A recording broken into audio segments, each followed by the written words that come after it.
রাষ্ট্রায়ত্ত তেল সংস্থাগুলির ঘাট থেকে বিপুল ভর্তুকির বোঝা কমাতে আরও একবার বড় পদক্ষেপ করল কেন্দ্রীয় সরকার।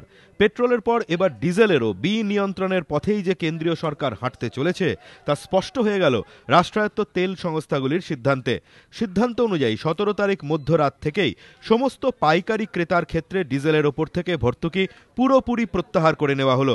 এর ফলে প্রত্যেক পাইকারি ক্রেতাকে এবার প্রতি লিটার ডিজেলের জন্য 9 টাকা 25 পয়সা বাড়তি দাম দিতে হবে।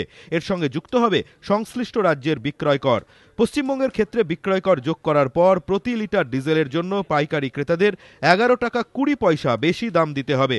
এর ফলে খুচরো বিক্রেতাদের এ রাজ্যে প্রতি লিটার ডিজেলের জন্য 51 টাকা 51 পয়সা দাম দিতে হলেও পাইকারি ক্রেতাদের দাম দিতে হবে প্রায় 62 টাকা। রাষ্ট্রায়ত্ত তেল সংস্থাগুলির এই সিদ্ধান্তের সরাসরি প্রভাব পড়ছে সমস্ত রাজ্য পরিবহন নিগম, রেল, কোল ইন্ডিয়া, সেলের মতো পাইকারি ক্রেতাদের ওপর। যেসব শিল্পে ডিজেল জ্বালানি হিসেবে ব্যবহৃত হয় প্রভাব পড়বে তার ওপরও।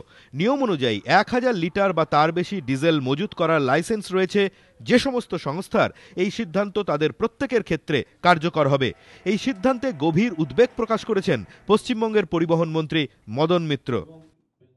হঠাৎই আজকে থেকে আমাদের যত স্টেট গভর্নমেন্টের বাস চলে পরিবহন, আমাদের আজকে থেকে ডিজেল কিনতে হচ্ছে 11 টাকা 20 পয়সা বেশি দিয়ে।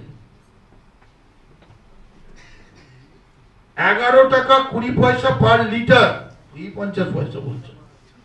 11 টাকা 20 পয়সা পার লিটার।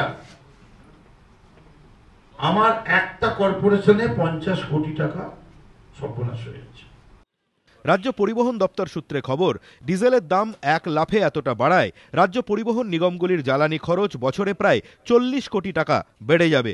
শুধু বিভিন্ন রাজ্য পরিবহন নিগমগুলিরই নয়, জ্বালানি খরচ বেড়ে যাওয়ায় ট্রেন ভাড়া বাড়ারও সম্ভাবনা রয়েছে।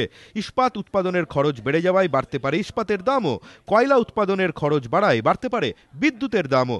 তবে রাষ্ট্রায়ত্ত তেল সংস্থাগুলির দাবি, ভর্তুকি প্রত্যাহারের এই সিদ্ধান্তের ফলে বর্তমান বাজার দর অনুযায়ী বছরে তাদের 15,000 কোটি টাকা কম ক্ষতি হবে।